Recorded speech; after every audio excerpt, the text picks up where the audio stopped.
All right, there's another Toronado in the show. This is a 1974 Toronado.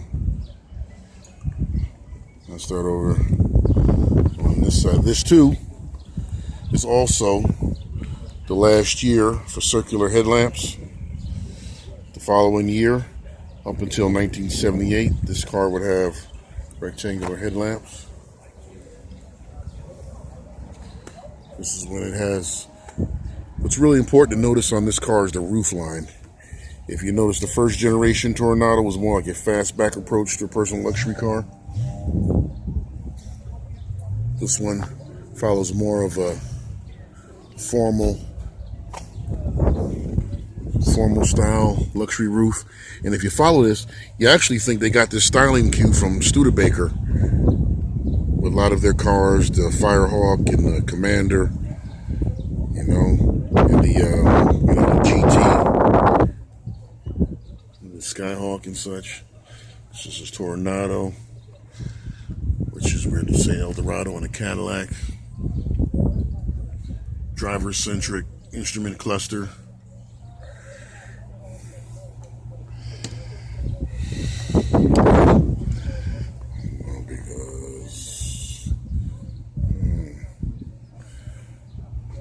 Well, it's better than that. So, here we have our body.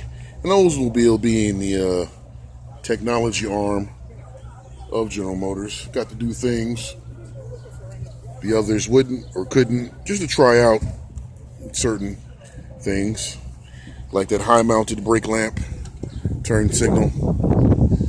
These right here, they appear in all Tornados from this generation, and eventually became federal law in 1987. So, a lot of the styling cues, they interlap with the Eldorado, like this kind of tail, and on a 1974, this would look better on the Eldorado, because if you notice, this is also similar to the styling that they put on the 1969 and 1970 Eldorado. You see that? When you look at the rear styling of a 69 and 70 Eldorado, it's got these blade style tail lamps with the inner backup reverse lights, which Eldorado could have used, but they used those little thin ones, little thin candy bar style, with the rear reverse lamps around the license plate, which you fold down and got access to the fuel filler door. Okay.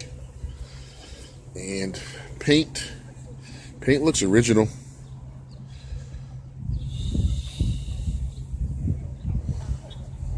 Paint looks original.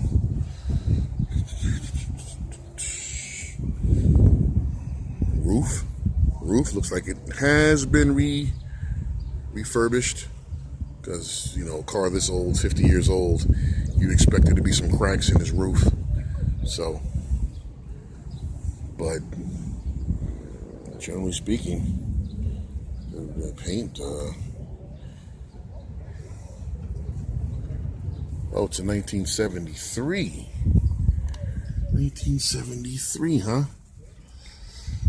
I thought it was a 74. I gotta find out the difference between a 73 and a 74. Looks like it has power disc brakes.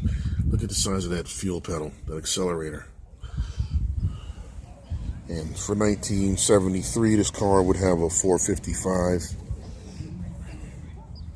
engine,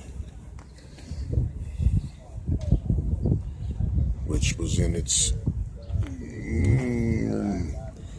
73, huh? I gotta see what a 74 looks like.